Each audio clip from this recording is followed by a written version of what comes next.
এটা কি রে? ধুতি। তারপর কি কি আছে দেখা। এটা ধুতি। হুম।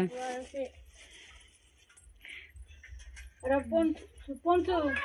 পঞ্চু। পঞ্চু আবার কি? আচ্ছা ঠাকুরেরই। দেখতে পাচ্ছ ঠাকুরের হচ্ছে জামা কাপড় বানিয়েছে। আমার নাতির বাড়ি চলে এসেছি ঘুরতে, দেখাচ্ছে।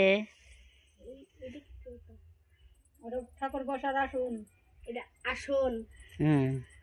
আরে এতগুলো বের করতে হবে না, থাক, ওগুলো রাখ। ফটো ডাকার ফটো পুজো দেয়। হয়ে গেছে হয়ে গেছে। এই দেখতে পাচ্ছ কত সুন্দর সুন্দর জামা বানাচ্ছে। কে কে বানাতে পারো অবশ্যই বলবে। আরো আছে, দেখাচ্ছি। এই দেখো, এই যে একটা, আমারও শিখতে হবে বিয়ানির কাছ থেকে। এখন আর হবে না, বাড়ি যেতে হবে।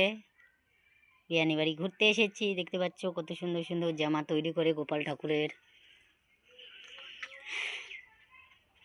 এই দেখো রাধা কৃষ্ণের জামা। এই যে একটা জামা কত সুন্দর। এই দেখতে পাচ্ছ এই জায়গায় অনেকগুলো আছে, এই যে সুতাগুলো, এই যে বানাচ্ছে বিয়ানি, দেখতে পাচ্ছ কত সুন্দর করে। আমরা হচ্ছি অকর্মার ঢেকি, আমরাই পারি না। এই দেখো কতগুলো ছড়িয়ে রাখছে। তাই একটা ভিডিও করে নিলাম, খুব ভালো লাগলো জামাগুলো। কত সুন্দর সুন্দর জামাগুলো দেখো। একটা সোয়েটার বানাতে দিব বিয়ানির কাছ থেকে।